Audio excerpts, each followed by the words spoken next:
Hey guys, welcome back to safety series part 2. ನೀವೆಲ್ಲೋ ಹೋಗ್ತಾ ಇದ್ದೀರಾ, ಗಾಡಿಲಿ ಕೂತ್ಕೋತೀರಾ, ಇಂಜನ್ ಸ್ಟಾರ್ಟ್ ಮಾಡ್ತೀರಾ, ಸೀಟ್ ಬೆಲ್ಟ್ ಹಾಕೋತೀರಾ. ಯಾಕೆ ಮೋಸ್ಟ್ ಆಫ್ ದಿ ಪೀಪಲ್ ಹಾಕೊಳ್ಳೋದು ಟ್ರಾಫಿಕ್ ಫೈನ್ಸ್ ಬೀಳುತ್ತೆ, ಇಲ್ಲ ಪೊಲೀಸ್ ಅವರು ನಿಲ್ಲಿಸ್ತಾರೆ, ಇಲ್ಲ it just a law, we have to wear a seat belt ಅಂತ ಆ ಮೈಂಡ್ ಸೆಟ್ಟಲ್ಲೇ ಸೀಟ್ ಬೆಲ್ಟ್ನ ಹಾಕೊಳ್ಳೋದು. ಸಮ್ ಪೀಪಲ್ ಹಾಕೊಳ್ಳೋದೇ ಇಲ್ಲ. Most of the people seat ಬೆಲ್ಟೇ ಹಾಕೊಳ್ಳಲ್ಲ. ಸೀಟ್ ಬೆಲ್ಟ್ ಹಾಕೊಂಡ್ರು ಕೂಡ ಅದನ್ನ ಹಿಂದೆಗಡೆ ಹಾಕೊಂಡು ಡ್ರೈವ್ ಮಾಡ್ತಾ ಇರ್ತಾರೆ. ಯಾಕಂದ್ರೆ ದಟ್ ಸೀಟ್ ಬೆಲ್ಟ್ ಸೌಂಡ್ ಬರಬಾರ್ದು ಅಂತ. ಸೊ ಈ ತಪ್ಪನ್ನ ಯಾವುದೇ ಕಾರಣಕ್ಕೂ ಮಾಡಕ್ ಹೋಗ್ಬೇಡಿ. ಸೊ ನೀವು ಗಾಡಿ ಸ್ಟಾರ್ಟ್ ಮಾಡಿದ್ರೆ ಸೀಟ್ ಬೆಲ್ಟ್ ಹಾಕೊಂಡ್ಬಿಟ್ಟೆ ಸ್ಟಾರ್ಟ್ ಮಾಡಿ. What actually happens during a crash. So ಇವಾಗ ನೀವು ದಾರಿಲಿ ಹೋಗ್ತಾ ಇದ್ದೀರಾ ಡ್ರೈವ್ ಮಾಡಿಕೊಂಡು, ಸೊ ಸಡನ್ ಆಗಿ ಆಕ್ಸಿಡೆಂಟ್ ಆಯಿತು. ಆಕ್ಸಿಡೆಂಟ್ ಆದಾಗ ಏನೇನು ಪಾಸಿಬಿಲಿಟೀಸ್ ಇರುತ್ತೆ ಸೀಟ್ ಬೆಲ್ಟ್ ಹಾಕೊಂಡಾಗ, ಇಲ್ಲ ನೀವು ಸೀಟ್ ಬೆಲ್ಟ್ ಹಾಕೊಳ್ದೇ ಇದ್ದಾಗ. ಸೀಟ್ ಬೆಲ್ಟ್ ಹಾಕೊಂಡಿಲ್ಲ ಅಂತಂದ್ರೆ ಏನೇನು ಪ್ರಾಬ್ಲಮ್ ಆಗುತ್ತೆ ಗೊತ್ತಾ? ಫಸ್ಟ್ ಆಫ್ ಆಲ್, ನೀವು ನಿಮ್ಮ ಪೊಸಿಷನಲ್ಲಿ ಇರಲ್ಲ, ಯಾಕಂದ್ರೆ ಗಾಡಿ ಮೂವಿಂಗ್ ಅಲ್ಲಿ ಇರುತ್ತೆ. ಸೊ ನಿಮ್ಮ ಬಾಡಿ ಕೂಡ ಮೂವಿಂಗ್ ಅಲ್ಲೇ ಇರುತ್ತೆ ಗಾಡಿ ನೀವು ಸ್ಪೀಡಲ್ಲಿ ಇದ್ದಾಗ. ಸೊ ಜಸ್ಟ್ ಇಮ್ಯಾಜಿನ್, ನೀವು 50 km/h ಹೋಗ್ತಾ ಇದ್ದೀರಾ ಅಂತ ಸಡನ್ ಆಗಿ ಕ್ರ್ಯಾಶ್ ಆಯಿತು.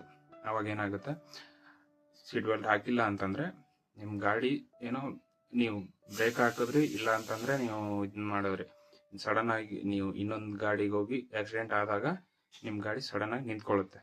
ಬಟ್ ಪ್ರಾಬ್ಲಮ್ ಆಗೋದು ನಿಮ್ಗೆ, ಯಾಕಂದ್ರೆ ನಿಮ್ಮ ಬಾಡಿ ಕೂಡ ಮೂವಿಂಗ್ ಅಲ್ಲಿ ಇರುತ್ತೆ ಗಾಡಿ ಜೊತೆ. ಸೊ ಆವಾಗ ಏನಾಗುತ್ತೆ, ನಿಮ್ಮ ಬಾಡಿ ಕಾನ್ಸ್ಟೆಂಟ್ ಆಗಿ ನಿಂತ್ಕೊಳ್ಳಲ್ಲ. ಸೊ ನೀವು ಹೋಗಿ ಸ್ಟೇರಿಂಗ್ಗೆ ಅಥವಾ ಡ್ಯಾಶ್ ಬೋರ್ಡ್ ಇಲ್ಲ ಅಂತಂದ್ರೆ ಪೂರ್ತಿ ಹೊರಗಡೆ ಹೋಗಿ ಬೀಳೋ ಸಾಧ್ಯತೆ ಕೂಡ ಇರುತ್ತೆ. ಸೊ ಅದಕ್ಕೋಸ್ಕರ ಸೀಟ್ ಬೆಲ್ಟ್ ಹಾಕೊಳ್ಳೇಬೇಕು.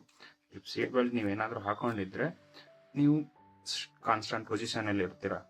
ಇವಾಗ ನಿಮ್ದು ನೀವು ಏನಾದ್ರೂ ಆಕ್ಸಿಡೆಂಟ್ ಮಾಡ್ಕೊಂಡ್ರೆ, ಸೊ ನೀವು ಮುಂದಕ್ಕೆ ಹೋಗಲ್ಲ. ಸೆಕೆಂಡ್ ಪಾಯಿಂಟ್ ಬಂದ್ಬಿಟ್ಟು, ಎಲ್ರಿಗೂ ಒಂದು ಮಿಸ್ಕನ್ಸೆಪ್ಷನ್ ಇರುತ್ತೆ, ನನ್ನ ಕಾರಲ್ಲಿ ಏರ್ ಬ್ಯಾಗ್ಸ್ ಇದೆ, ಸೊ ನಾನು ಸೀಟ್ ಬೆಲ್ಟ್ ಹಾಕೊಳ್ದೇ ಇದ್ರು ಏರ್ ಬ್ಯಾಗ್ಸ್ ಓಪನ್ ಆಗುತ್ತೆ, so that is the safety thing I have ಅಂತ. ನೀವು ಸೀಟ್ ಬೆಲ್ಟ್ ಹಾಕಿಲ್ಲ ಅಂತಂದ್ರೆ ಏರ್ ಬ್ಯಾಗ್ಗೆ ಹೋಗಿ ಸ್ಟೇರಿಂಗ್ ಹೋಗಿ ನೀವು ಬಡಿಯೋ ಸಾಧ್ಯತೆ ಇರುತ್ತೆ. ಸೊ ಸಡನ್ ತುಂಬಾ, I don't know exactly, but ತುಂಬಾ ಸ್ಪೀಡಲ್ಲಿ ಓಪನ್ ಆಗುತ್ತೆ ಏರ್ ಬ್ಯಾಗ್. ಸೊ ಆ ಫೋರ್ಸಿಗೆ ನೀವು ಏನಾದ್ರೂ ಮುಂದಕ್ಕೆ ಸೀಟ್ ಬೆಲ್ಟ್ ಹಾಕದೇ ಇದ್ರೆ ನೀವು ಮುಂದಕ್ಕೆ ಹೋಗೋ ಚಾನ್ಸ್ ಇದ್ದೇ ಇರುತ್ತೆ. ಸೊ ನೀವೇನಾದ್ರೂ ಆ ಏರ್ ಬ್ಯಾಗ್ ಫೋರ್ಸಿಗೆ ಏನಾದ್ರೂ ನಿಮ್ಮ ಮುಖ ತಗೊಳ್ಕೊಂಡ್ರೆ ಪಕ್ಕ ಇಂಜುರೀಸ್ ಆಗೋ ಚಾನ್ಸಸ್ ಇರುತ್ತೆ. So air bag safety thing right, but seat belt ಇಲ್ಲ ಅಂತಂದ್ರೆ ಏರ್ ಬ್ಯಾಗ್ ಕೂಡ ನಿಮ್ಗೆ ಇಂಜುರಿನೇ ಮಾಡೋದು, ಸೇಫ್ಟಿ ಥಿಂಗ್ ಆಗಲ್ಲ. ಸೊ ಸೀಟ್ ಬೆಲ್ಟ್ ಹಾಕೊಂಡಾಗ ಮಾತ್ರ ಏರ್ ಬ್ಯಾಗ್ ನಿಮ್ಮನ್ನ ಸೇಫ್ ಆಗಿಡಕ್ ಸಾಧ್ಯ. ಇಲ್ಲ ಅಂತಂದ್ರೆ ಏರ್ ಬ್ಯಾಗ್ ಇಂದ ಕೂಡ ಇಂಜುರಿನೇ ಆಗೋದು. ನೀವು ಆಕ್ಸಿಡೆಂಟ್ ಆದಾಗ ಹೊರಗಡೆ ಹೋಗಿ ಬೀಳೋ ಸಾಧ್ಯತೆ ಇರುತ್ತೆ. ಯಾಕಂದ್ರೆ ನೀವು ಸೀಟ್ ಬೆಲ್ಟ್ ಹಾಕಿಲ್ಲ ಅಂತಂದ್ರೆ ತುಂಬಾ ಸ್ಪೀಡಲ್ಲಿ ಇದ್ದೀರಾ, ನೀವು 100-120 ಸ್ಪೀಡಲ್ಲಿ ಇದ್ದೀರಾ ಅನ್ಕೊಳ್ಳಿ. ಸಡನ್ ಆಗಿ ನೀವೇನಾದ್ರೂ ಬ್ರೇಕ್ ಹಾಕಿದ್ರೆ, ಇಲ್ಲ ಏನಾದ್ರೂ ಒಂದು ದೊಡ್ಡ ಗಾಡಿ ನಿಮ್ಗೆ ಏನಾದ್ರೂ ಅಡ್ಡ ಬಂದು ಆಕ್ಸಿಡೆಂಟ್ ಆದ್ರೆ, so most of the time ನೀವು ಹೊರಗಡೆ ಹೋಗಿ ಬೀಳುವಂತ ಸಾಧ್ಯತೆ ಇರುತ್ತೆ. ಆ ಟೈಮಲ್ಲಿ ಏನಾಗುತ್ತೆ ಅಂತಂದ್ರೆ, ನೀವು ಯಾವ್ದೋ ಒಂದು ಗಾಡಿಗೆ ಹೋಗಿ ಬಡಿಬಹುದು, ಇಲ್ಲ ಅಂದ್ರೆ ಯಾವ್ದೋ ಒಂದು ಮರಕ್ಕೆ ಹೋಗಿ, ಇಲ್ಲ ನೀವು ರೋಡಲ್ಲೇ ಹೋಗಿ ಬೀಳ್ಬೋದು, ನಿಮ್ಮ ಮೇಲೆ ಬೇರೆ ಗಾಡಿಗಳು ಬರ್ಬೋದು. ಸೊ ಅದು ಮೋಸ್ಟ್ ಡೇಂಜರಸ್ ಥಿಂಗ್. ಅದನ್ನ ನೀವು ಅವಾಯ್ಡ್ ಮಾಡ್ಬೇಕಂದ್ರೆ ಸೀಟ್ ಬೆಲ್ಟ್ ಹಾಕೊಳ್ಳೇಬೇಕು. ಸೀಟ್ ಬೆಲ್ಟ್ ಹಾಕೊಳ್ಳೋದ್ರಿಂದ ನೀವು ಹೊರಗಡೆ ಹೋಗ್ತೀರಿ ಅನ್ನೋದಕ್ಕಿಂತ ನೀವೊಂದು ಕಾನ್ಸ್ಟೆಂಟ್ ಪೊಸಿಷನ್ ಇರ್ತೀರಾ. ಸೊ ಸೀಟ್ ಬೆಲ್ಟ್ ಹಾಕೊಂಡ್ರೆ ನೀವು ಹೊರಗಡೆ ಹೋಗಿ ಬೀಳೋ ಸಾಧ್ಯತೆ ಇರಲ್ಲ. So most of the time ಆ ತರ ಎಲ್ಲ ಆದಾಗ ಡೆತ್ತೇ ಆಗಿರೋದು. ಸೊ 2 ನಿಮಿಷ ಟೈಮ್ ಕೊಟ್ಟು ನೀವು ಸೀಟ್ ಬೆಲ್ಟ್ ಹಾಕೊಂಡ್ರೆ ನಿಮ್ಗೆ ಆ ತರ ಹೊರಗಡೆ ಹೋಗಿ ಬೀಳೋ ಸಾಧ್ಯತೆ ಇರಲ್ಲ. ಎಲ್ಲರೂ ಅನ್ಕೋತೀರಾ, ಲೈಕ್ ನಾನಿಲ್ಲೋ ಶಾರ್ಟ್ ಡಿಸ್ಟೆನ್ಸ್ ಅಲ್ಲಿ ಹೋಗ್ತಾ ಇದ್ದೀನಿ, ಲೈಕ್ ಇಲ್ಲಿಂದ ಮಾರ್ಕೆಟ್ಗೆ ಹೋಗ್ತಾ ಇದ್ದೀನಿ, ಇಲ್ಲ ಎಲ್ಲೋ ಫ್ರೆಂಡ್ ಮನೆಗೆ ಹೋಗ್ತಾ ಇದ್ದೀನಿ, ಸೊ ಸೀಟ್ ಬೆಲ್ಟ್ ವೇರ್ ಮಾಡೋ ಅವಶ್ಯಕತೆ ಏನಿಲ್ಲ ನನಗೆ, ಇಲ್ಲೇ ಶಾರ್ಟ್ ಡಿಸ್ಟೆನ್ಸ್ ಅಲ್ವಾ ಅಂತ ಅನ್ಕೊಂಡಿರ್ತೀರಾ. ಸೊ ಅದು ತುಂಬಾ ದೊಡ್ಡ ಮಿಸ್ಟೇಕ್ ಇರುತ್ತೆ.